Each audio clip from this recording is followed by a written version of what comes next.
গুরুদেব, আজ আমি সত্যিই ক্লান্ত। মনে হচ্ছে মন প্রাণ শুকিয়ে গেছে। জীবনে এত দুশ্চিন্তা কখন যে কেটে যাবে।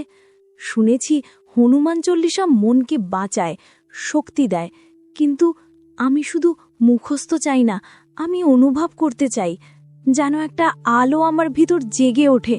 কন্যা, যখন মন খুব হাঁপিয়ে ওঠে তখন ঈশ্বর নিজের এক নতুন রূপের সামনে হাজির হন। আজ তিনি তোমার কাছে আসছেন হনুমান রূপে। চল, আজ পুরো চল্লিশাটিকে শুধু শোনা নয়, জীবনের অভিজ্ঞতার মতো অনুভব করে হাঁটব। প্রতিটি চরণে গীতার আলো চলবে, প্রতিটি বাক্যে তোমার দুঃখ গলে যাবে। চোখ বন্ধ করো, হৃদয়ের দরজা খুলো, আমি শুরু করছি। যদি তুমি খেয়াল করো, চল্লিশার প্রথম লাইন থেকেই শুরু হয় গুরুর প্রতি নম্রতা। কন্যা, মানুষ যেদিন নম্র হতে শেখে সেদিনই তার জীবনে আলো আসে। গীতায় কৃষ্ণ প্রথমেই অর্জুনকে শান্তভাবে বলেছিলেন, তুমি মন নম্র করো, তাহলেই আমি তোমাকে সত্য দেখাতে পারব। নম্রতা মানে আত্মসমর্পণ নয়, নম্রতা মানে মনকে পরিষ্কার রাখা। যেমন জানলা পরিষ্কার থাকলে সূর্যের আলো ঢোকে, ঠিক তেমন অন্তর পরিষ্কার হলে ঈশ্বর ঢোকেন।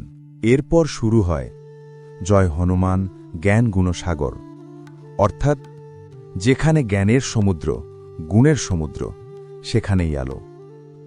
হনুমান শুধু ভক্ত নন, তিনি জ্ঞান, বুদ্ধি, প্রেম, শক্তি সব কিছুর সংমিশ্রণ। গীতায় কৃষ্ণ বলেন, যার জ্ঞান আছে সে ভয় পায় না। তাই হনুমান ছিলেন অদম্য। তিনি জানতেন সত্যের সঙ্গে কেউ কিছু করতে পারে না। গীতায় কৃষ্ণ বলেন, যে নির্লোভভাবে কর্তব্য করে ঈশ্বর তার শক্তি বাড়িয়ে দেন। হনুমান ছিলেন সেই নিষ্কাম কর্মযোগীর প্রতিমূর্তি। তাই তাকে কেউ কখনো আটকে রাখতে পারেনি? কখনো না, কারণ তার ভেতরের আগুন ছিল ঈশ্বরীয়। রামদূত অতুলিত বড় ধাম। এখানে রামদূত মানে শুধু বার্তা বহন নয়, এ মানে আমি সেই পথের পথিক যেখানে সত্য চলে। যে কাজ সত্যের জন্য করে, যে কাজ আলোয় করে, তার শক্তি কেউ আটকাতে পারে না। গীতায় কৃষ্ণ বলেন, যে নির্লোভভাবে কর্তব্য করে ঈশ্বর তার শক্তি বাড়িয়ে দেন।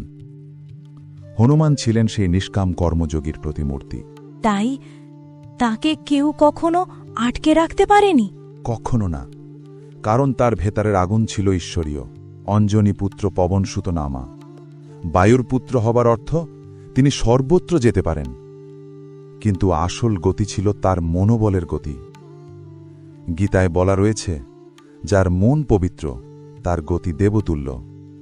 তিনি সেই পবিত্রতারই রূপ। যার মন পরিষ্কার, যার উদ্দেশ্য সৎ, তাকে ঠেকাতে পারে শুধুই নিজে। মহাবীর বিক্রম বজরঙ্গী। এখানে বীরত্ব মানে যুদ্ধ নয়, বীরত্ব মানে নিজেকে জয় করা। কৃষ্ণ অর্জুনকে বলেছিলেন, মনই সবচেয়ে বড় শত্রু, মনই সবচেয়ে বড় বন্ধু।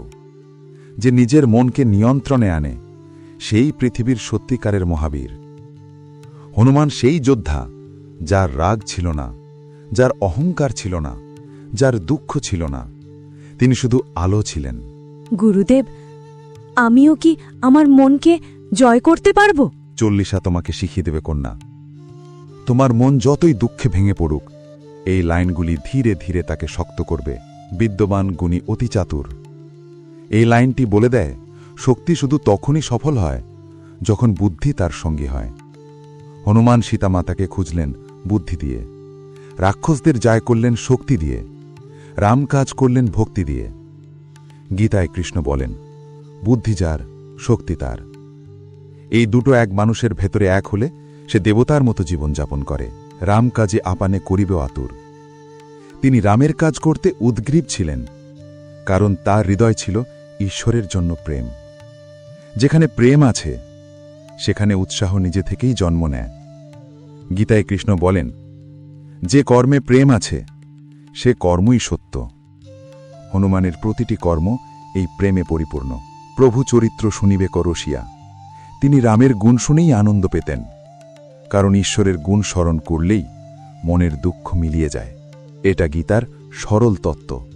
আমি বুঝতে পারছি গুরুদেব, যে জিনিস মনকে শান্ত করে তাকেই বারবার স্মরণ করা উচিত। ঠিক তাই কন্যা, সেই স্মরণই তোমার ভেতরে আলোকে জাগাবে।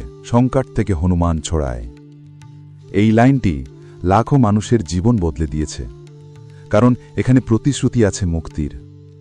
যে হনুমান নিজের জীবনের প্রতিটি মুহূর্তে অন্যকে বাঁচিয়েছেন, তিনি কেন তোমাকে ছেড়ে দেবেন? গীতায় কৃষ্ণ বলেন, যে আশ্রয় নেয় আমি তাকে রক্ষা করি। হনুমান সেই রক্ষারই রূপ। যখন মন অন্ধকারে ডুবে যায়, এই লাইনটি মনে পড়লেই হৃদয়ের ভেতর আলো জ্বলে ওঠে। গুরুদেব, আমি সত্যি অনুভব করছি, আমার মনে যেন একটু একটু করে শক্তি বেড়ে যাচ্ছে। এটাই হনুমানের উপস্থিতি কন্যা। রাম রসায়ন তোমার কাছে। রাম নাম ছিল তার ঔষধি, তার অক্সিজেন, তার শক্তির উৎস। কৃষ্ণ গীতায় বলেছিলেন, যে আমাকে স্মরণ করে তার দুঃখ আমি দূর করি। হনুমানের স্মরণেই আছে এই শক্তি। মন যদি দুর্বল লাগে, চুপ করে বসো, এমনি মনে বলো, রাম রাম। দেখবে মন শান্ত হচ্ছে। মম হৃদয়ে বাস করুর, এই লাইনটি মানুষের ভেতরে আগুন জ্বালিয়ে দেয়। কন্যা, হতাশার মুহূর্তে যদি তুমি হনুমানকে মনে করো, তাহলে তার আলো তোমার হৃদয়ে প্রবেশ করবে। গীতার এক স্থানে কৃষ্ণ বলেন, যে প্রেম নিয়ে আমাকে স্মরণ করে আমি তার হৃদয়ে বাস করি। হনুমান সেই প্রেমেরই প্রতিমূর্তি।